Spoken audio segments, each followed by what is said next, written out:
Happy Sunday, everybody. Welcome to this episode of All Elite Radio as we're heading into AEW Revolution. I am Shawn with my tag team partner, Ashlee, and you are here to watch our preview of All Elite Wrestling Revolution 2025. Ashlee, heading into Dynamite coming up Wednesday night, I gotta admit, AEW is on fire. And this might be the best build leading into an AEW pay-per-view we had in the last, I want to say, 14 months. Yeah. I think both shows have, like you said, been on fire lately. I think maybe that might have to do a little bit with the loss of Rampage. I know we might miss it, but I do think being able to focus more on the two kind of like flagship shows is really shown through. But I also think you can kind of tell when Tony's not as busy on the outside. You know, one thing we always talk about on the show is when they have a great build lead into the pay-per-view, it's always kind of like that little curse that it's not the best pay-per-view. Could AEW Revolution 2025 break that trend? I sure hope so, because with some of these matches, I'm very excited. Very true. We're going to talk about 9 matches because we went to the Magic Wikipedia to get our match list, and we have 9 matches so far with a 1.5 hour, 0 hour coming up Sunday night. So, of course, there's going to be matches added during the week. So, to stay tuned to all our social media accounts, and we'll give our thoughts on the matches as they are added.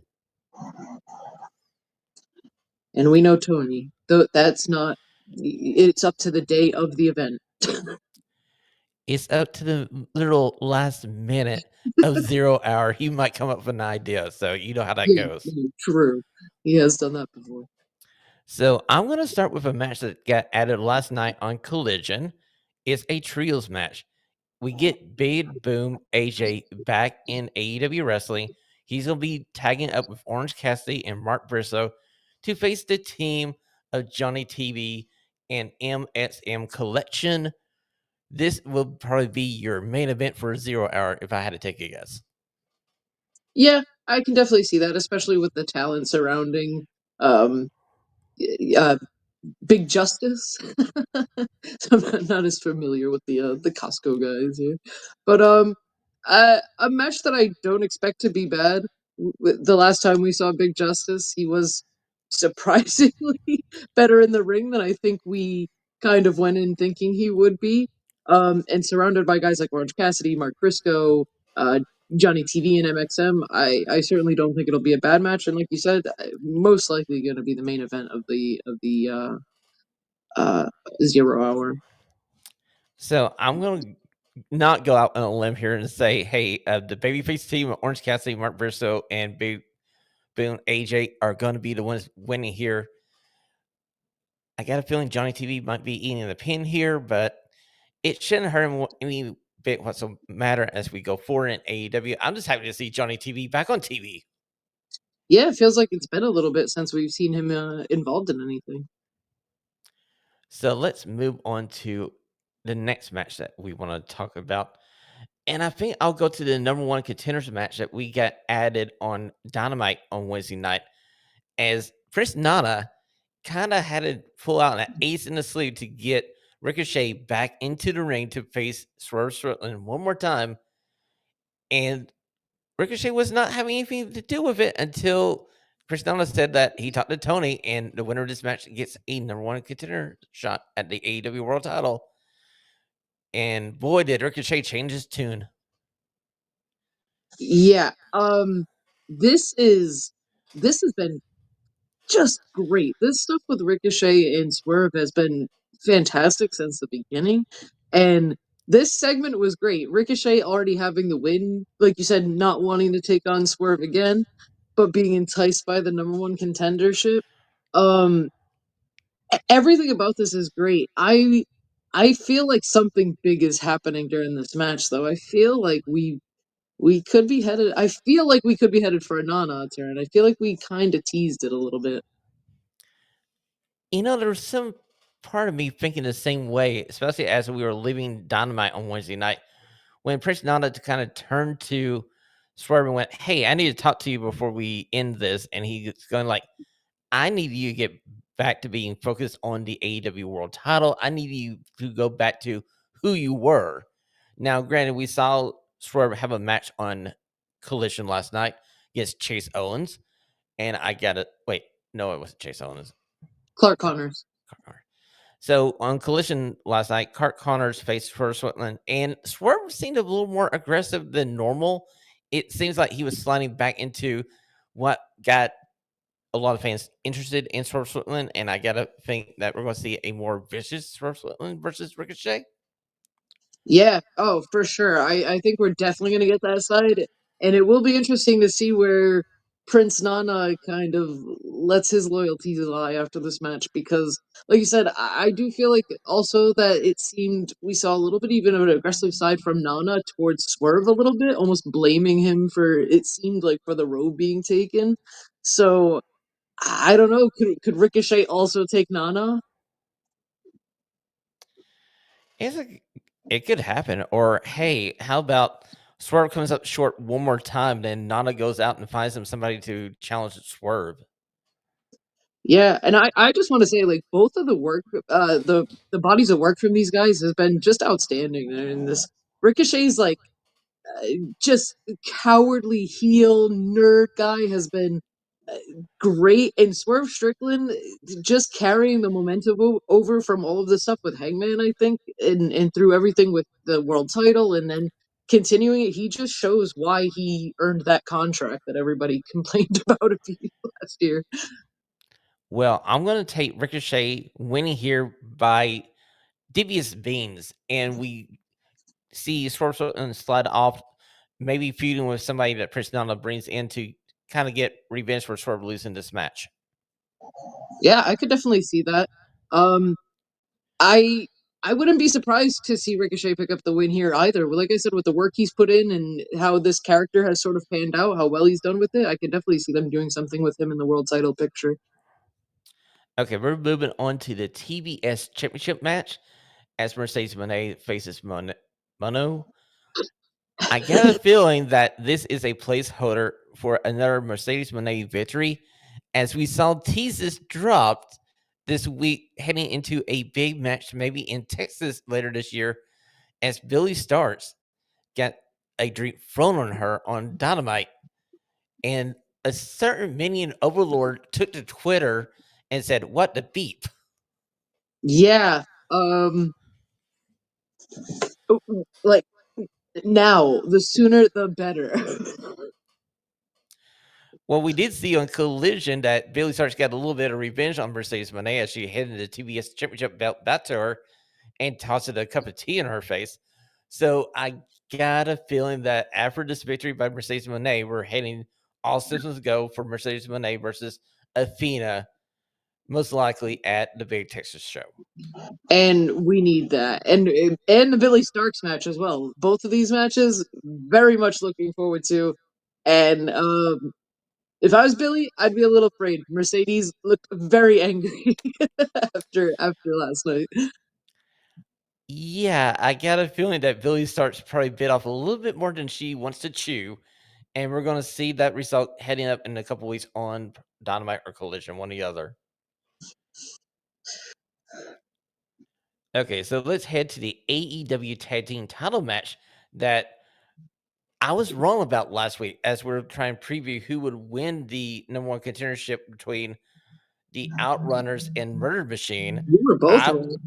I was thinking that you didn't want to have either the Outrunners or the Hurt Syndicate take the L here at Revolution, but the Hurt Syndicate came out. They helped the Outrunners win the match by a little distraction, and now we're at Revolution with the '80s boys versus the Hurt Syndicate. And honestly, actually, I don't want either team to lose here. Yeah, no, I mean it was a clever way. Like it was a clever way to do it. It seems like the Hurt Syndicate almost not wanting to face the murder machines maybe a little bit. Of feeling like maybe it's a little bit easier to run over the outrunners here. I think they might be surprised. I don't think they'll. the Outrunners will pick up the win, but I think the Hurt Syndicate will be surprised by the Outrunners' in-ring prowess. I got a feeling that we might see the Murder Machine make an appearance here at Revolution and not help either team. They'll basically get this match thrown out, and we just move on to the next AEW base show, maybe a three-way for the AEW Tag Team World Titles. That absolutely could happen too, because I know they're, especially Lance Archer, is especially going to be angry after being screwed out of this title shot. Oh, the face that Lance Archer made on Dynamite this past Wednesday night. It looked like he could have melted the whole freaking set behind the Hurt Syndicate. So let's move on to our international title match. We're going to Kenny Omega versus Takesha. And we had a promo for Kenny Omega on Collision last night where he's saying, you know what? I cleared the system. I'm back to being Kenny Omega. I'm after the gold. It's not revenge. I just want the title. And Katesha, you better be able to beat me 3 times if you want to keep it. Yeah, and honestly, I think this kind of is one of the matches I'm not exactly sure who I'm putting my money on here. Takeshita already with a couple of victories over Kenny Omega that Kenny Omega again acknowledged last night in his promo. Um, I don't think you can have Takeshita lose here. I wouldn't. But like Kenny just came back too. Do you have him take this loss? I definitely could see it there. You know, you have the Don Callis family. You could certainly have some sort of Kyle Fletcher interference, Don Callis interference, something like that. I'm excited for this with the matches they had at like All In and everything at the end of 2023. The way Takeshita's been, I can't say enough good things about this match. Well, I got a feeling that since the babyface tag team won at Grand Slam Australia, I think Katesha wins here. He may have a little help from Don Callis, and we go to a fourth match between Kenny Omega and Takesha. Maybe like what Will Ospreay and Kyle Fletcher has on Revolution, where it's a steel cage match, so nobody can interfere in the match. But I think, like you, it's too early for Katesha to drop this international title. Yeah, no, exactly how I feel. And like you said, I definitely could see just some interference costing Kenny Omega, even if just annoying Kenny Omega so he runs out after Don Callis or something, you know? Because at the end of the day, it's going to be about revenge. It's going Yeah, to be about revenge. we know he's not about revenge unless it's Don Callis. Okay, so we are going to. I think the match that me and you both want to see the most on this card is MJF versus Hangman Adam Page. The I bill, am so excited for this.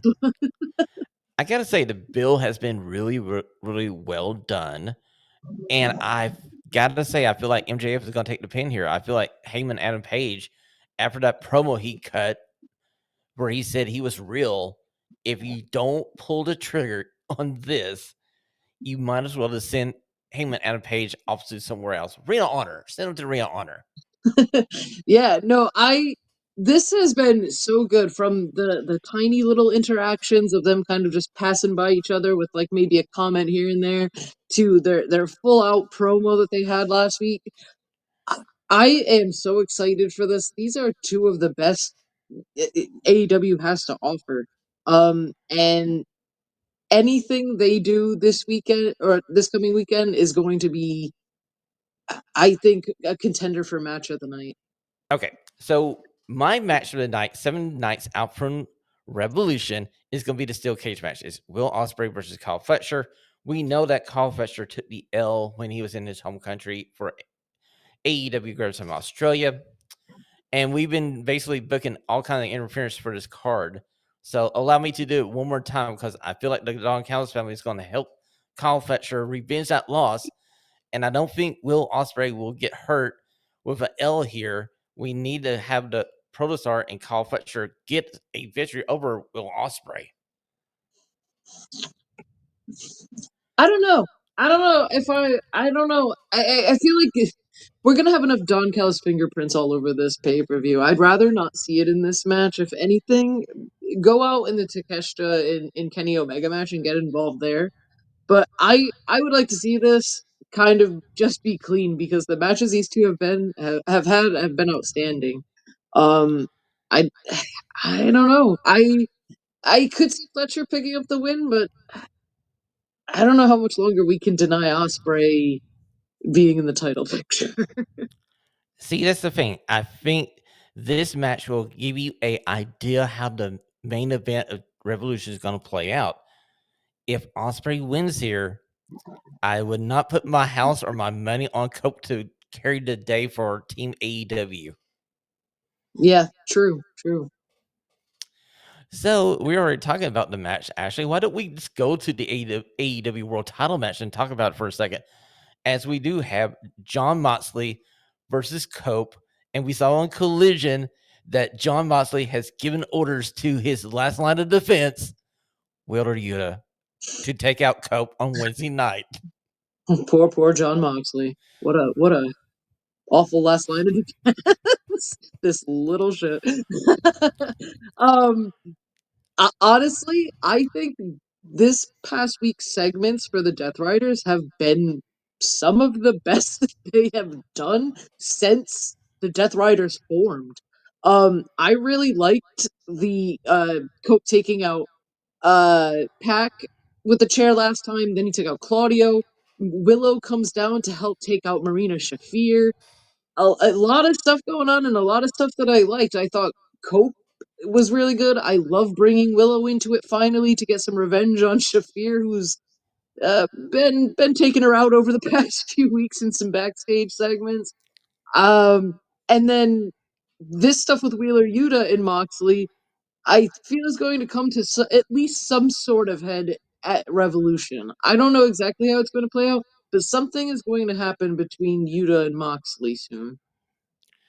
Yes, the Death Riders punching bag is going to finally say, I had enough of this. See you guys later. Cope, have at it. Yeah, something's got to give with it for sure.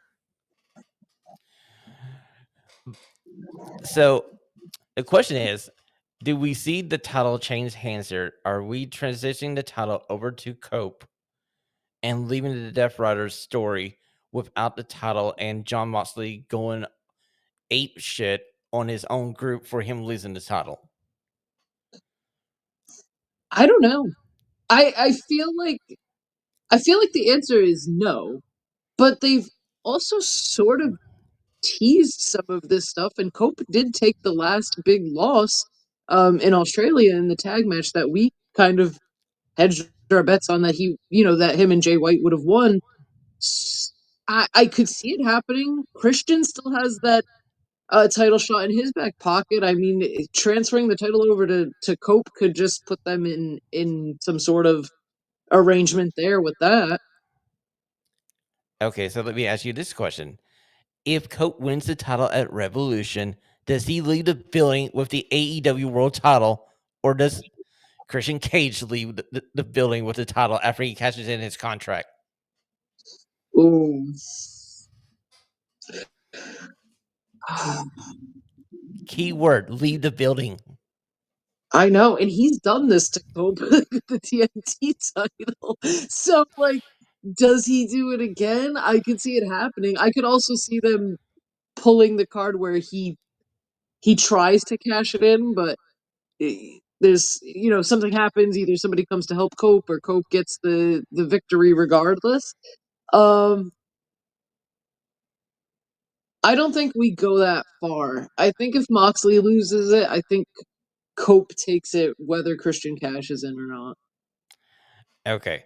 So we're kind of 50-50 on how this match is going to play out. And actually, honestly, that's good work by AEW because this match is so hard to predict how it's going to play out. Yeah, truly, because like I said like 2 months ago, it was like I don't think we'll drag Moxley and Cope to Revolution, but we did, so I don't know. So we are going to go over to probably the match that everybody wants to see. And it better be the damn main event of this damn pay per view, as it's going to be Falls Count Anywhere, no rules whatsoever. May God have mercy on Mariah May as God descends onto LA in the form of timeless Toni Storm. Oh my god, I cannot.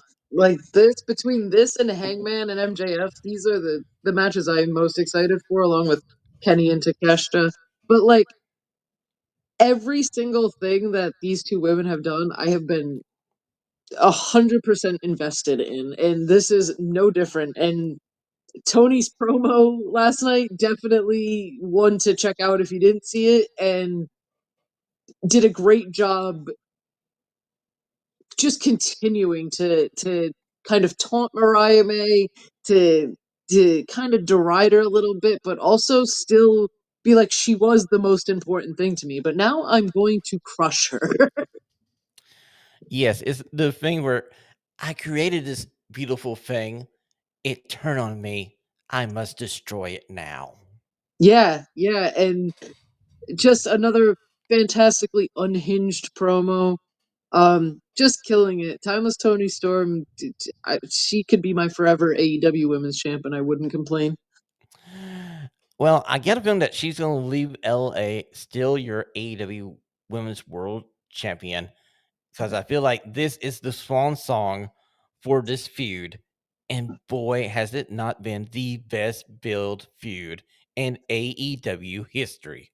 Yeah, honestly, some of their best storytelling stuffs, like Tony Storm, just outstanding in this. Mariah May, all around great. Even Luther's been great. Like, thank you so much, RJ City.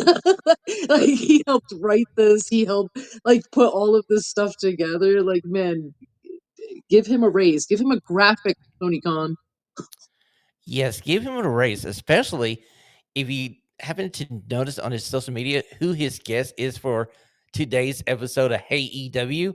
He needs to increase his insurance premium up majorly. Yeah, because I'm genuinely a little bit afraid for him. As a as AEW and RJ City welcomes one gay kid to his show. This may be the series finale. Very well could be. I'm looking forward to that. And I gotta say, thoughts and prayers going out to RJ City already.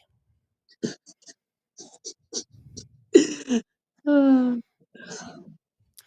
But Ashley, as we just went over 9 matches that are on the card for Revolution, we saw something on Collision that leads me to think that there may be a Continental title match. As we saw the opening of Collision, Julia Hart was cutting a promo, Brody King in the background. Okada opens the door. So sorry, so sorry. Brushes right into Brody King. And I think we're going to have a Continental title match with Okada versus Brody King. So sign me up, please. yeah, absolutely. After the match with Okada and Buddy a few weeks ago, this is kind of a great transition, and we've already seen Brody King in both Continental Classics and how well he's done. He could be a great Continental champion. I'm just saying. I'm just saying, Tony. And after Julia Hart lost to Queen Amiana on Collision, Okada comes out, uses the belt, blasts Brody King. So you know Brody King is hunting for one Okada.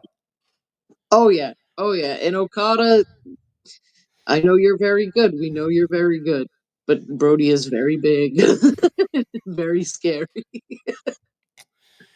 Yes, very mean, very scary. very mean. Not the person I want to pick a fight with, okay? I'm sorry, Okada, you're on your own on this one. Definitely. Now, we saw the TNT title defended on Collision. It was a great match between Adam Cole, Bebe, and Daniel Garcia. It got interfered with by Shane Taylor Promotions. So, do we see any combination of these guys on 0 Hour or the pay per view? I think we could possibly get like a 0 hour match with maybe some sort of combination of these guys. In like a 8-man tag match with like Garcia reluctantly join the Undisputed Kingdom to face Shane Taylor's promotion, maybe? Yeah, yeah, definitely something like that. I would say I would like to see Garcia be defending the TNT title a bit more often. We've seen him a lot in these tag matches, but they are building things around him, so it's tough to. It's kind of like a 50-50 complaint. Like, I appreciate them building stuff around him, but I would like to see him kind of have some more singles matches. I kind of like to see them revisit this Adam Cole versus Daniel Garcia match they had from Collision. I was getting into it, Yeah, and very. when Shane Taylor promotion interfered with it, I'm going like, damn it, come on, we need a clean winner on this match. Yeah, that was kind of like my thought process was like, oh, that sucks. They broke it up, but I was like, but we're getting Shane Taylor and we're getting, more Lee Moriarty on TV, which means we're probably going to be pushing some sort of feud with them, which is great. And AEW doesn't do a lot of these disqualification finishes, so it's tough to complain about how often they do that.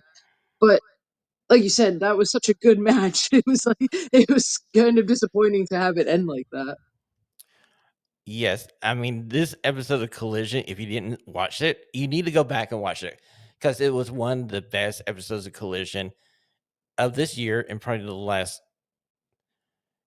12 months. I mean, like this one stands up. That tag match between FTR and Roddy Strong and Kyle O'Reilly, I literally put on our Blue social media site that it rivals the 2 out of 3 falls match between Bullet Club Glow and FTR. I can't figure out which one I like better. I feel like both matches were right there.